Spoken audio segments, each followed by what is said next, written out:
Kehadiran juru parkir di masyarakat dapat diibaratkan benci dan cinta, bagaikan satu mata uang yang memiliki dua sisi yang berbeda.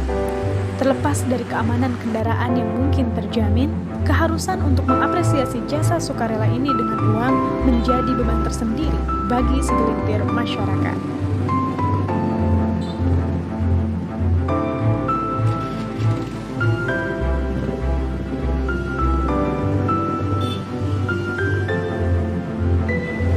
Juru parkir pada umumnya dihadirkan sebagai bagian dari layanan produsen kepada konsumen berupa kenyamanan, kemudahan, dan keamanan. Kehadirannya adalah untuk memudahkan pengunjung atau pelanggan toko yang hendak memarkirkan kendaraannya. Namun, tidak semua usaha yang menghadirkan juru parkir sebagai bagian layanan usahanya. Beberapa bahkan memberlakukan parkir gratis dan menghadirkan satpam atau memasang CCTV sebagai layanan keamanannya. Walau demikian, masih ada juga beberapa oknum masyarakat yang menjadi juru parkir dengan berkedok sukarela membantu dan mengamankan kendaraan. Kehadiran mereka melahirkan beragam perspektif dari masyarakat.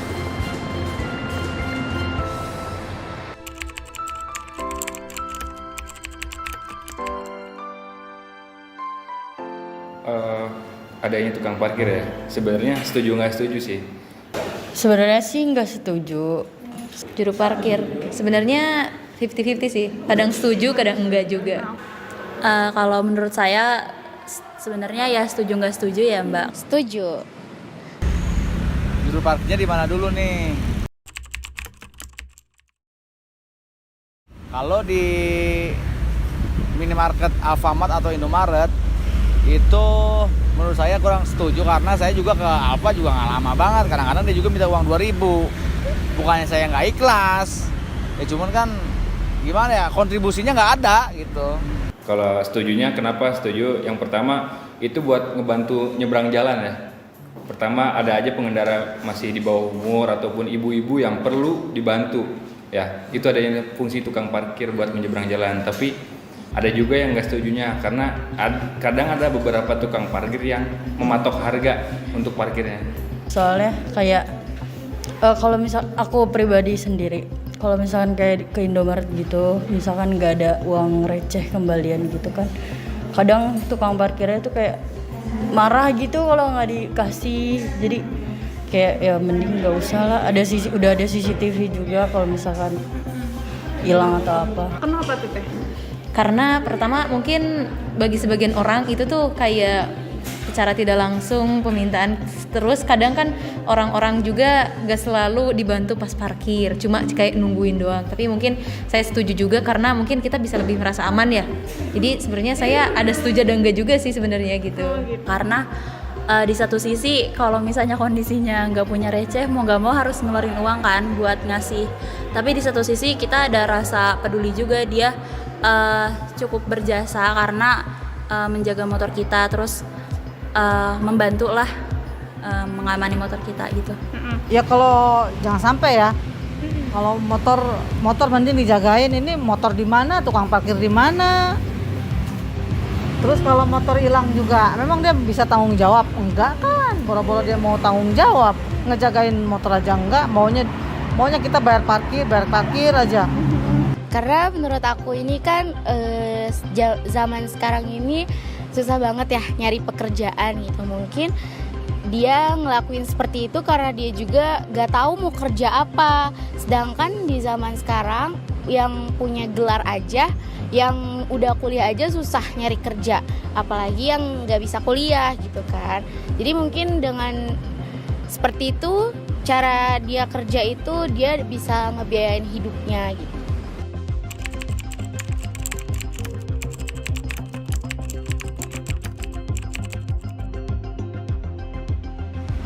Ya mencoba mengikhlaskan, ya kan. Walau hati saya kurang ikhlas gitu. Gitu. Kurang ikhlasnya tuh karena tadi ya? Karena kontribusinya nggak ada, kecuali tukang parkir yang ada tuh yang di pinggir-pinggir jalan, kayak misalkan di Holland Bakery, itu kontribusinya ada, ngeluarin motor, nyebrangin kita, itu dia berkontribusi. Jadi saya ikhlas, ngasih duit 5.000 pun saya ikhlas gitu, karena kalau di jalan itu kan kita rawan kecelakaan. Kalau saya pribadi sih kalau ada 1.000-2.000 saya kasih, mau dipaksa atau enggak. Tapi misalkan memaksa banget sayanya nggak ada, ya mau gimana? Saya udah terus aja jalan. Ya toh nggak ada. Jengkel sih enggak, tapi kalau misalkan lagi nggak ada uang tuh kayak ya udah. Tapi kebanyakan yang tukang parkir tuh kayak kesel kalau misalkan nggak dibayar gitu. Sebenarnya nggak ikhlas ya. Iya tuh, karena baru bentar doang gitu kan, tapi ya gimana gitu kan, si kadang tukang parkirnya itu masang muka yang nggak enak juga. Jadi ya nggak mau sih kita ngasih uang gitu kan. Ya udah deh gitu kan, kayak sekalian sodakoh lah gitu. Kalau misalnya kalau saya ya saya akan bayar sih, karena kalau dari orang tua yang saya ajarkan itu gak akan jadi miskin juga ketika kita mengeluarkan apa yang kita punya gitu. Jadi nggak masalah sih kalau menurut saya. Loh, saya bilang turun aja kagak gue dari motor, lu mau minta gue bayar parkir, gue bayar pajak tiap tahun, ya kan? Kita patuh sama peraturan pemerintah, kita bayar pajak. Sekarang cuma nongkrong doang, nungguin anak beli es krim doang, disuruh bayar. Waktu musim nyari minyak ya, cuma nengok lihat minyak doang, kita suruh bayar. Kalau aku sendiri sih ikhlas, karena emang dari rumah juga kalau misalkan mau kemana-mana udah selalu nyiapin uang buat ngasih parkir.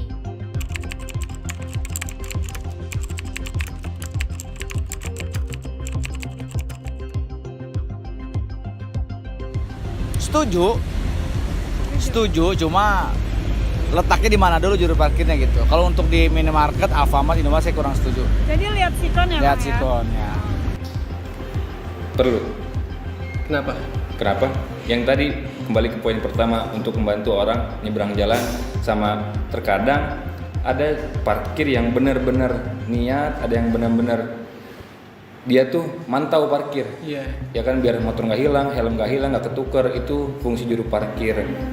Itu yang harus wajib ya? Bukan wajib, harus ada. Yang harus ada, jadi tukang parkir itu harus kayak gitu tugasnya. Ya, tugasnya sebenarnya itu memantau parkiran. Nggak usah ada kalau misalkan kayak yang di Indomaret, Alfamart. Kalau misalkan yang di perempatan jalan kayak gitu-gitu sih nggak apa-apa. Enggak sih kayaknya. Tergantung tempatnya juga sih. Kalau misalkan kayak di Indomaret kan itu lahannya luas ya. Menurut saya itu nggak perlu, terkecuali kalau misalkan kayak di yang emang desak-desakan banget, itu perlu ada gitu. Jadi kita lihat juga situasi dan kondisi dari tempat itu sendiri gitu. Setuju sih, nggak apa-apa, karena bisa jadi itu kan jadi mata pencaharian dia ya. Jadi menurut saya ya nggak masalah. Kan sekarang CCTV udah di mana-mana. Ya kan, Indomaret, Alfamart, Alfamidi semua udah pasang CCTV. Ngapain tukang parkir dipiara? Nggak usah.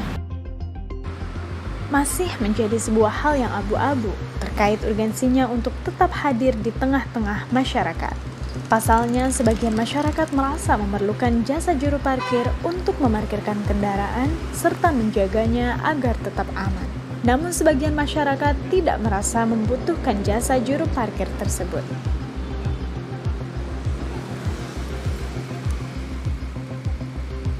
Sebagai upaya verifikasi data yang telah didapatkan, kami melakukan observasi langsung ke masyarakat dengan menanyakan beberapa tukang parkir terkait pengalaman mereka dalam dunia jasa tukang parkir. Udah berapa tahun nih Bang? Jadi mungkin di dunia tukang parkir? 3 tahun setengah. Hampir berapa ya? 21, 20. Dulu sini. Oh dulu tadinya di sana? Nah, iya sana. Sekarang saya pindah ke sini karena sudah tenaga jasa. Sini paling berapa bulan ya? Oh berarti emang udah lama jadi tukang parkir tapi pindah-pindah gitu ya? Iya, udah lama jadi tukang parkir. Malu nggak pendidikan saya SD? Sebenarnya kalau di sini kurang lebih 7 bulan. Di Jogja. Di Jogja? Ya. Di Jogja berapa lama tuh? Kurang lebih dulu sih ya, waktu belum ada jalan tol gini, belum masih jalan satu arah gitu. Kurang lebih 3 tahunan lah. Sebenarnya jujur, kalau ada kerjaan yang layak, saya nggak mau kayak gini. Saya udah capek bosan jadi tukang parkir. Kalau ada kerjaan yang layak, saya lebih kerja, lebih buat masa depan lah. Iya. Lebih kerja. Kalau ada, ya lebih gimana lagi? Keadaan saya kayak gini, saya nggak punya ijazah, kerjaan nggak punya. Saya kerjaan nggak pernah lama gitu, maksudnya serabutan. Kurang lebihnya 12 tahun. Sebelumnya kita kerja di pabrik. Sejak ada pengurangan, ya akhirnya larilah ke jalan. 6 bulan kan ada. 6 bulan. Hampir setahun. Tapi kalau motivasi sendiri masnya kenapa pengen jadi tukang parkir? Ya bebas aja gitu. Bebasnya kenapa? Ya nggak ada banyak aturan gitu. Cuma sampingan doang, kan sebelumnya saya kerja di proyek sama di IO. Banyak komplain jadi ke parkiran. Kan enggak lah ya, masa kita sekolah untuk tukang parkir enggak, mungkin karena kita susah cari kerja ya karena keadaannya susah parkir gitu ya. Kalau ini inisiatif dari Mas Uu sendiri atau dari tokonya memang udah pengen ada yang ngejagain motor? Memang dulu di sini pernah kejadian kehilangan sebelum saya. Pernah waktu lebaran tahun berapa tuh ya, pernah kehilangan. Nah, kebetulan tukang parkir sebelah inisiatif, gimana bos?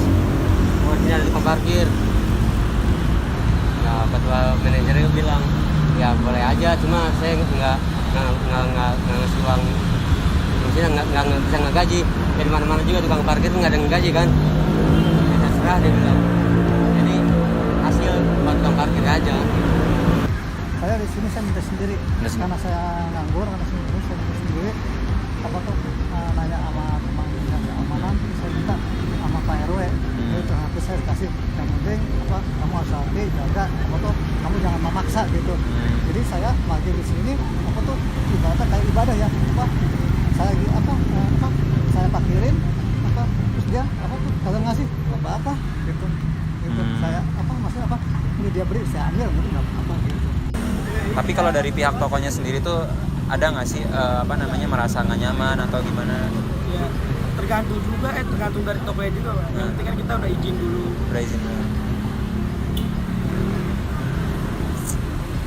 Misalnya ada yang matokin gitu nggak sih harus berapa bayarnya atau seikhlasnya aja kita dikasih gitu? Kalau di sini emang paling 2.000 ya. 2.000 biasanya sih ya. Kadang-kadang ada yang ngasih 1.000 juga. Ya kita terima lah. Ada yang ngasih gope, ya kita terima. Oh, ada yang ngasih gope? Ada juga. Kadang-kadang nggak ada yang ngasih ya kita terima juga. Tapi gimana? Mungkin gini, kadang ada yang ngasih, ada yang enggak. Kita harus ikhlasin aja. Namanya kita juga niatnya nolong. Sukarela ya? Iya. Jadi kita ambil, nggak dikasih kita nggak minta. Kita bukan sifat preman di sini. Ya kalau saya sendiri sih seikhlasnya gitu. Ya, dikasih alhamdulillah saya ambil, nggak dikasih ya udah. Nggak memaksakan. Kalau ini biasanya penghasilan dalam sehari berapa tuh Bang? Kalau hari biasa paling 70. Kadang turun naik sih. 70, kadang 65. Kalau Sabtu Minggu bedanya lumayan. Ada 200. Kan soalnya malamnya juga parkir lagi di sana di Pondok. Ya, saya di sini kadang pendapatan 40, kadang 50 juga kotor. Kadang-kadang kita belum makan, belum kita ngerokok gitu. Nah tentu sih ya, apalagi di bahu jalan kayak gini, kita namanya mau pagi kan masih ada petugas itu, jadi kita ngecing-ngecingan lah gitu. Kalau konsistennya berapa tuh dalam satu hari? Alhamdulillah kalau ya paling 50 lah. 50 dalam satu hari ya? Tergantung sih ya, kalau rezekinya bagus ya dapat lah 100. Ya, nggak tentu juga sih kadang. Konsistennya berapa? Ya 50 kadang. Dalam satu hari 50 ya? Oh 12 tahun. Wow 12 tahun, kira-kira pengalaman apa aja nih yang dari dapat? Ya alhamdulillah sih. Manis pahitnya jadi ini tuh gimana? Kalau pahitnya ya mungkin resiko yang parkir jaga ya. Kalau misalkan ada kehilangan, ada apa, mungkin itu resiko ya. Oh, kalau kehilangan harus ganti apa gimana tuh? Ya mungkin karena kan kita aturan di sini, prosedur di sini kan seperti itulah mungkin ya. Oh iya. Tapi alhamdulillah yang punya pun ada kebijakan gitu. Oh yang punya ini. Oh iya. Tapi alhamdulillah selama ini nggak ada sih. Alhamdulillah nggak ada. Berarti nggak ada keluhan dari ini ya? Alhamdulillah lah. Manis pahitnya jadi tukang parkir. Alhamdulillah ada yang seneng, ada tukang parkir, ada nggak seneng. Nggak senengnya apa? Mungkin dia malas ngasih uang kayak gitu. Kedua yang dia senengin, dia ada yang jaga mobil, ada yang ngerapiin mobil, ada yang lindungin mobil lah, keamanan lah gitu. Ada juga yang marah-marah. Marah-marah tuh biasanya karena apa tuh? Karena nggak seneng ada tukang parkir, ya mungkin ya karena nggak suka ngasih uang parkir kayak gitu. Ada juga supaya ada jalan kayak gitu. Sering lah kayak gitu. Ya maklum, saya juga ngerti namanya supir pengemudi ya, mungkin lagi emosi di mana, gitu. jadi kenain pasti tukang parkir kayak gitu. Ya pernah kayak gitu, kayak inget kayak gitu. Datang turun di mobil. Sejak kapan ada parkiran? Kayak gitu bilang. Saya bilang, saya lagi hati, lagi adem. Mau saya turutin. Oh bener, tinggalin aja. Berarti kayak gitu mah udah jadi makanan sehari-hari ya? Sarapan sehari-hari lah. Jadi dia beranggapannya kayak gitu. Jadi nggak mau ada tukang parkir. Jadi kita kesimpulannya, oh mungkin dia lagi ada masalah di mana. Jadi kita bawa gitu. Sering diomelin. Diomelin? Gara-gara apa tuh biasanya? Ya gara-gara misalnya kayak baru gitu, baru kemari, baru ada tukang parkir sering dimarahin mulu. Mungkin dia baru kali baru lihat. Tapi kelamaan mah enak, biasa we. Gak sabaran, yang suka marah-marah gak jelas. Saya tetap sabar aja. Dilawan samanya kan gak mungkin. Mengerti yang bawa mobil kan, yang gak mangga, yang gak sabaran. Apalagi kalau keadaan macet, paling gak sabaran. Saya mau sabar aja. Yang lain mah pada sabar, kadang ada yang gak sabar. Seperti aparat-aparat yang aparat. Sopir pribadi yang gak sabar.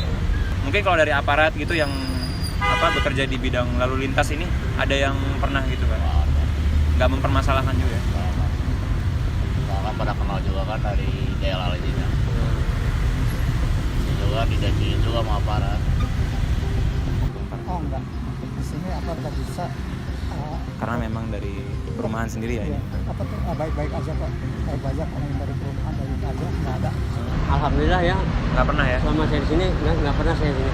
Mungkin kalau di jalur sana mungkin sering di jalur ruko. Alhamdulillah kalau di sini kan ya nggak terlalu macet. Ini kan kalau belanja ke pet shop kan 5 menit, nggak pernah lama. Jadi aparat isuk nggak pernah, alhamdulillah nggak pernah komplain gitu ya. Iya. Misalnya kalau belanja di sini 5 menit, 10 menitan lah, nggak pernah lama. Kalau di sana kan sejam 2 jaman lama gitu. Jadi pernah ini juga sama isuk. Alhamdulillah kalau di sini mah aman-aman juga. Ya paling kalau dalam keadaan macet ya, dalam keadaan ini lagi rame, posisi jalan lagi macet ya mungkin ada tindakan lah. Nggak boleh parkir dulu apa gimana? Ya, enggak, maksudnya paling dirapikin lah, gitu. Jangan sampai ke trotoar. Gimana opini abang sendiri nih sama ada narasi yang bilang tukang parkir ini preman modern? Pas semua kayak gitu. Istilahnya juga bertato kan bukan juga preman kan. Tato itu kan seniman. Ya. Istilahnya. Iya. Orang-orang yang pandang sebelah mata aja kayak gitu. Ya kalau tukang parkir preman apalah, malah mangga. Nggak kayak gitu. Kalau menurut saya kalau itu kata preman itu kurang bagus ya. Kenapa? Karena di mata masyarakat itu preman kurang bagus. Karena kita sendiri ya, kita nggak usah bilang preman kita begitu, kayaknya kurang bagus aja. Apa itu kurang efisien. Menurut saya tuh bukan parkir itu bagus kok, bijak kok ya, tapi tergantung dari orang ya. Tidak semua kan karena tidak semua orang tapi brutal. Tapi contohnya saya udah walaupun gitu saya menyatakan untuk ibadah gitu. Kenapa? Karena tujuan saya di rumah saya saya untuk usaha gitu. Untuk usaha untuk menafkahi keluarga gitu aja. Gitu. Yang penting saya berbuat baik gitu aja. Ya selanjutnya saya serahkan kepada Yang Maha Kuasa, kepada Allah. Kalau dibilang preman sih ya keberatan ya. Iya. Ya kita keberatan juga. Sebenarnya kan kita nggak minta kok di sini, dikasih kita ambil gitu, dikasih kita nggak minta. Jadi dibilang preman kayak gitu kita keberatan juga. Ya kalau gitu sih udah umum ya. Cuman kalau di sini kan kita kebanyakan mungkin tanjungnya seperti itu ya. Harus parkir bayar. Kalau di sini justru kebalik, malah customernya. Kadang-kadang mereka kalau kita lengah sedikit cabut, nggak ada ngomong, nggak ada apa. Kadang parkir dia di sono motornya. Kita yang jaga di sini. Harusnya para taruh aja di sini. Nggak usah bayar juga kan, asal yang penting ada bahasa. Iya, Pak gitu. Tapi nggak apa-apa tuh kalau kayak itu nggak marah atau gimana gitu. Ya kita harus legowo sih. Ya ikhlas aja sih ya. Ikhlas aja gimana ya? Namanya di jalan ya. Itu tergantung karakter orangnya masing-masing sih ya. Kalau Mas sendiri gimana? Ya saya biasa we gitu ya. Kalau dikasih Ya dikasih enggak ya enggak apa-apa sih, kelas aja. Tapi kalau menurut abang sendiri, tukang parkir itu dibutuhkan atau enggak bang? Kadang-kadang dibutuhkan, kadang enggak ya. Tergantung ya berarti ya. Kalau dia misalnya punya keamanan ya nggak usah lah. Kalau saya apa ada tukang parkir. Tapi kalau misalkan kata yang belum berokok, keamanan ada, tukang ada, ya boleh kan gitu. Berarti tergantung dari tempat itu sendiri. Dari tempat itu sendiri gitu kalau menurut saya pribadi. Gitu.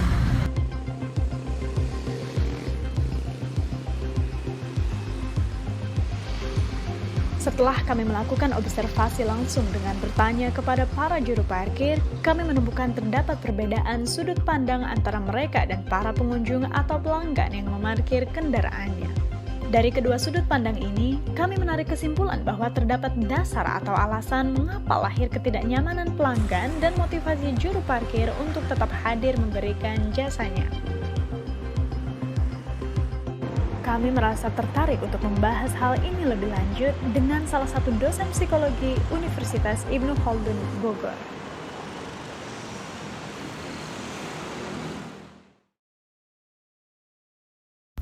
Assalamualaikum Ibu Putri, selamat sore.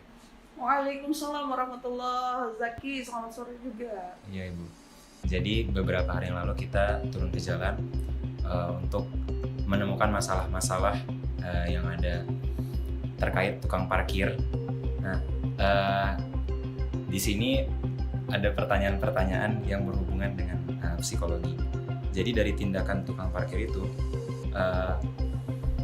motivasi mereka untuk menjadikan ini sebagai pekerjaan mereka karena kesulitan mencari pekerjaan. Sementara ada banyak tuntutan seperti memenuhi kebutuhan hidup, terus menafkahi keluarganya. Nah, menurut Ibu, apakah tindakan tukang parkir ini adalah tindakan yang tepat? Oke, Zaki, terutama untuk para laki-laki ya sebenarnya kalau dalam perspektif Islam memang laki-laki itu menjadi tulang punggung keluarga ya, dan memang banyak para laki-laki yang mengupayakan ya untuk mendapatkan penghasilan terbaik mereka dengan cara yang halal sebenarnya seharusnya, tetapi karena tanggung jawab mereka dan kesempatan yang ada sekarang ini membuat mereka berpikir ya shortcut seperti apa, cara singkat seperti apa yang sekiranya itu bisa mendatangkan penghasilan buat mereka. Kalau kita tanya kita kaitkan dengan tanggung jawab mereka, mungkin itu satu bentuk upaya tanggung jawab mereka sebagai seorang suami atau ayah ya, atau mungkin seorang anak yang harus menghidupi orang tuanya. Tapi kalau kita lihat dari perspektif yang jauh lebih luas, sebenarnya kan pekerjaan itu adalah tanggung jawab negara yang seharusnya menyediakan. Nah, tapi pada faktanya sekarang perusahaan-perusahaan sekarang kalau saya perhatikan ya, setelah saya analisa dan juga melihat fenomena yang ada, bahwa memang lebih tertarik untuk mempekerjakan perempuan. Dan ketika ada ekonom yang menyatakan bahwa ya wajar saja banyak perusahaan tertarik, karena apa? Karena kalau mempekerjakan laki-laki mereka harus menyiapkan tunjangan yang cukup banyak gitu kan, karena beda dengan perempuan. Jadi mereka lebih senang gitu ya untuk mempekerjakan perempuan. Dan akibatnya apa? Akibatnya adalah porsi pekerjaan buat laki-laki tentu saja jadi berkurang. Jadi kalau kita bicara tentang pekerjaan mereka sebagai tukang parkir, ya bisa jadi itu tidak ada pilihan lain ya. Meskipun mungkin masih banyak orang yang malas dalam tanda kutip ya untuk lebih berkreasi, sedangkan dia punya potensi yang lebih besar, tetapi dia sudah dapat penghasilan, dia mencukupkan diri menjadi tukang parkir. Meskipun saat ini mungkin sedang ramai juga ya terkait dengan peraturan ya itu ya, menjadi tukang parkir itu sendiri. Nah itu yang ya ada beberapa, kita harus lihat dari berbagai aspek sih ya. Tapi terlepas dari itu semua kan sebenarnya penyediaan lapangan pekerjaan kan merupakan tanggung jawab negara gitu. Dan ketika ada orang yang merasa dia nggak tahu potensi dia apa, dia harus jadi apa, terus hanya jadi tukang parkir. Nah itu kan sebenarnya tanggung jawab sistem pendidikan kita. Kenapa tidak bisa menjadikan dia tahu potensinya gitu ya. Dalam ilmu konseling karir itu kan sangat penting bagi seorang anak, bahkan dia sudah mulai mencoba mengetahui potensi diri. Ya. Mungkin potensi dia menyadari baru sementara saat itu baru bisa mundur kanan kiri dan seterusnya gitu. Sebenarnya pasti ada potensi yang jauh lebih besar di balik itu. Ya. Jasa parkir sendiri kan sebenarnya salah satu pendapatan daerah gitu ya, retribusi kalau tidak salah gitu kan.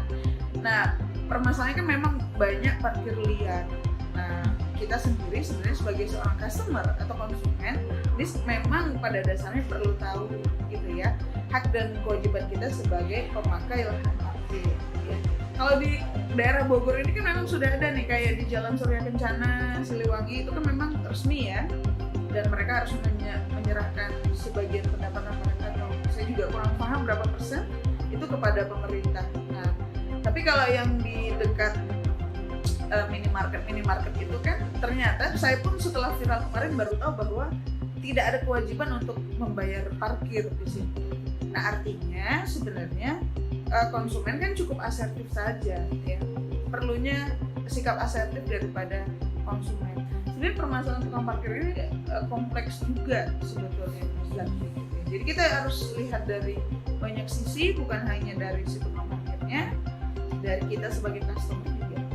Sebenarnya perlu dikaji juga. Sebenarnya bukan hanya pihak tukang parkir sama customer aja, Mas. Kita juga harus lihat ketegasan si minimarketnya ya. Beberapa minimarket itu juga sudah berani menulis bebas parkir. Nah, itu kan juga perlu ya tindakan tegas dari minimarket gitu ya, atau toko-toko supaya apa? Muncul keberanian customer juga gitu kan. Oh, memang bebas parkir ya, kalau pergi sudah. Jadi meskipun ada tukang parkir kan dia lebih percaya diri untuk hanya bilang terima kasih dan meninggalkan gitu ya. Tapi ada juga satu pihak yang tadi saya bilang, kalau dalam ilmu konseling itu ada supporting system. Jadi pemerintah pun harus tegas juga gitu ya, untuk menerapkan hukum yang menurut kita sih remeh ya, menurut perspektif kita, tapi ternyata yang remeh itu kalau dikalkulasikan jadi hal yang amazing gitu ya. Sebenarnya dibutuhkan atau enggak, sebenarnya keamanan itu bukan tanggung jawab individu, Mas. Jadi pemerintah yang harus menciptakan keamanan sesungguhnya gitu ya. Apakah nanti akan ada satpam yang bertanggung jawab untuk area-area tertentu dan seterusnya, itu kan tanggung jawab daripada pemerintah sesungguhnya, membuat kita merasa secure gitu ya dengan keadaan di sekitar kita. Meskipun mungkin ada toko yang memberikan extra security gitu kan, tapi itu kan harusnya fasilitas ya, bukan liar seperti sekarang. Tapi poin pentingnya adalah sejauh mana pemerintah itu berupaya menyelesaikan permasalahan ini.